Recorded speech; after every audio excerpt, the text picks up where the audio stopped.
또한 실리프팅은 시술 후 약간의 붓기가 있을 수 있고 리쥬란 같은 주사 시술은 올록볼록한 엠보 효과가 나타날 수 있습니다. 안녕하세요. 아이뷰 성형외과 김창균 원장입니다. 오늘은 비수술 리프팅에 대해 이야기를 해보려 하는데요.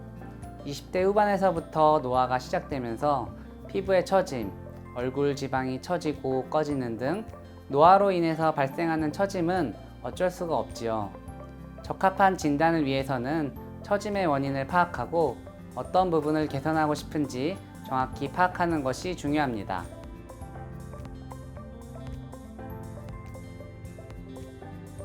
비수술 리프팅은 크게 세 가지로 나눌 수 있습니다. 가장 간단한 주사 치료가 첫 번째이고요. 요즘 많이들 알고 있으신데 울세라, 써마지, 온다 등의 기계를 이용한 리프팅 시술, 그리고 실을 이용한 리프팅 시술이 있습니다. 안면거상이나 목거상 같은 수술적 리프팅에 비해 효과나 유지기간이 부족한 것은 사실입니다. 하지만 직장을 다니시거나 일상에 빨리 복귀해야 하는 경우 거상 수술을 받는 것이 어려운 것도 사실이지요. 유지기간이 수술에 비해 짧다는 아쉬운 점은 있지만 비수술 리프팅은 회복기간이 짧아 직장에 다니면서 충분히 받을 수 있는 장점이 있습니다. 일상생활에서 조금 더 자주 받을 수 있는 여력이 되신다면 효과 면에서도 수술적 리프팅에 비해 크게 뒤처지지 않습니다. 실 리프팅은 실이 들어가는 입구가 있고 그쪽을 이용해서 리프팅할 얼굴의 부위를 향해 리프팅 실을 집어넣는 구조로 되어 있습니다.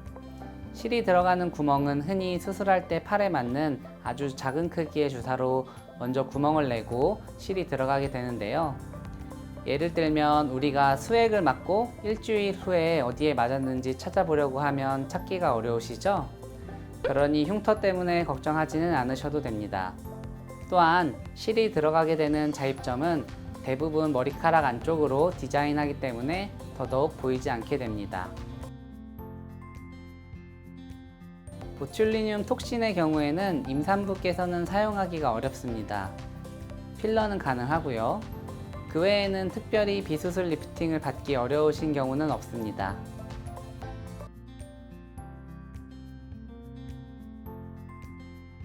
예전에는 실 리프팅에 녹지 않는 실을 많이 사용했었습니다.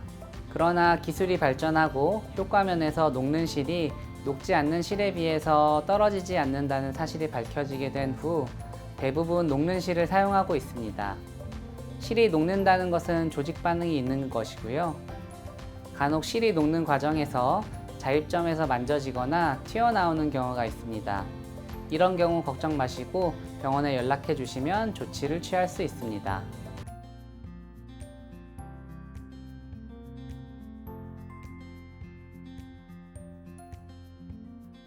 처음에 말씀드렸던 것처럼 주사 치료, 기계를 이용한 치료, 실 리프팅이 있습니다. 비수술 리프팅의 경우에는 이 종류에서 한 가지만 사용하는 것이 아니고 복합적으로 치료하게 됩니다. 예를 들면 보톡스, 필러, 지방분해 주사를 놓으면서 동시에 실 리프팅을 하거나 울세라를 하면서 동시에 스킨 보톡스나 리쥬란을 맞는 것이지요. 아무래도 연령대가 높아지면 리프팅을 해야 할 조직의 양이 많다 보니 복합 시술을 좀 더 권하고 시행받으시는 추세입니다.